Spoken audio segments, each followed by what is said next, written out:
আমি যদি এখনই জিজ্ঞাসা করি আপনাদেরকে, বাংলাদেশ ন্যাশনাল ক্রিকেট টিমের টেস্ট অধিনায়কের নাম কি বলেন?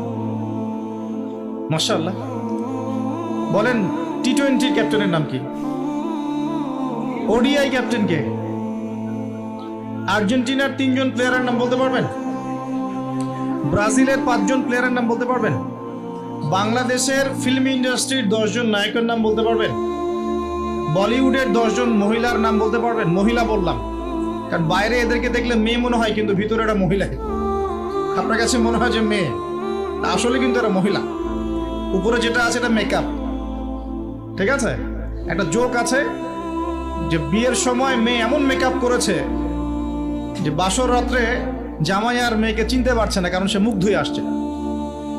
সে মনে করছে যে কাকে বিয়ে করলাম। তো এখানে সব প্রসঙ্গ এসে গেছে, একটা কথা বলেই দেই, যারা বিবাহ করেন নাই এখনো, দিনদার মেয়ে ছাড়া বিয়ে করতে যায় না। যে মেয়ের মধ্যে দিনদারিতা আছে, নামাজ কালাম ঠিক মতো পড়ে, পর্দা ঠিক মতো করে, ইসলামের প্রতি মহব্বত আছে, ঠিক আছে, এই ধরনের মেয়েকে বিয়ে করেন, ইনশাল্লাহ সুখী হবেন। যদি অন্য কিছু সার্চ করেন, হ্যাঁ, দিনদারিতা থাকার পরে যদি আপনার মধ্যে সৌন্দর্য থাকে, বংশ ভালো হয়, অর্থ সম্পদ থাকে, আলহামদুলিল্লাহ, কোনো সমস্যা নেই, কিন্তু দিনদারিতার টপ প্রায়োরিটি পাবেন। তো যে প্রসঙ্গে কথাটা বললাম, আমাদের তরুণ প্রজন্মকে যদি আপনি এই প্রশ্নগুলো করেন, তারা কিন্তু উত্তর দিতে পারে।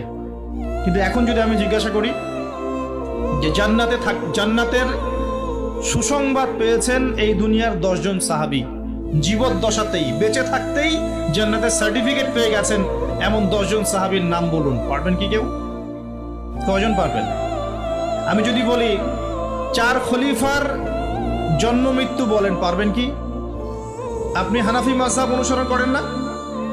ইমাম আবু হানিফা রাহিমাহুল্লাহর আসল নাম কি বলেন দেখি? কতজন পারলেন দেখলেন? তার জন্ম কত হিজরি, মৃত্যু কত হিজরি বলতে পারবেন? 80 হিজরি জন্ম, মৃত্যু 150, একজন বলতে পেরেছে। দেখেন, বেসিক ঈমান ভঙ্গের কারণ কয়টা জানেন? ঈমান ভঙ্গের 10টা কারণ আছে, কে বলতে পারবে? আচ্ছা, ঈমান কঠিন হলো, ওযু ভঙ্গের কারণ কয়টা, কে বলতে পারবে?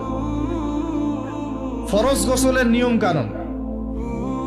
তো বেসিক কিছু প্রশ্নের উত্তর কিন্তু আমরা বলতে পারি না। আল কোরআনে আল্লাহ পাক কতজন নবী রাসূলের কথা বলেছেন? কতজন? 25 জন। কোরআনে কতগুলো সূরা আছে? আল কোরআনে আয়াত সংখ্যা কত? একদম ভুল, 6236। তো শুনুন, এই যে বেসিক প্রশ্ন, কমন জিনিসগুলো যারা আমরা জানি না, অথচ আমরা মাশাআল্লাহ বলিউড, হলিউড, খেলাধুলার জগৎ সব একাকার করে ফেলেছি। বলেন, এই তরুণ প্রজন্মকে দিয়ে কি ইসলামের বিজয় হবে কিনা? কি মনে হয় আপনার? বিগত 100 বছরে আমরা কি করেছি, এই জায়গাটা একটু দেখেন। প্রথমত, আমরা দিনের বেসিক যে পড়াশোনার জ্ঞান অর্জন, এই জ্ঞান অর্জন থেকে আমরা মোটামুটি পিছিয়ে যাচ্ছি। আমরা মনে করছি যে এগুলো আলেম ওলামাদেরই কাজ, দায়ীদের, বক্তাদের, তাদেরই কাজ দিনকে নিয়ে ফিকির করা, আমাদের কোনো দায়িত্ব নাই। এটা কি ঠিক হবে? এই দিন কি আমাদের সবার না? বাংলাদেশ একটা রাষ্ট্র, বাংলাদেশ রাষ্ট্রটা কি শুধু পলিটিশিয়ানদের দ্বারাই টিকে থাকে?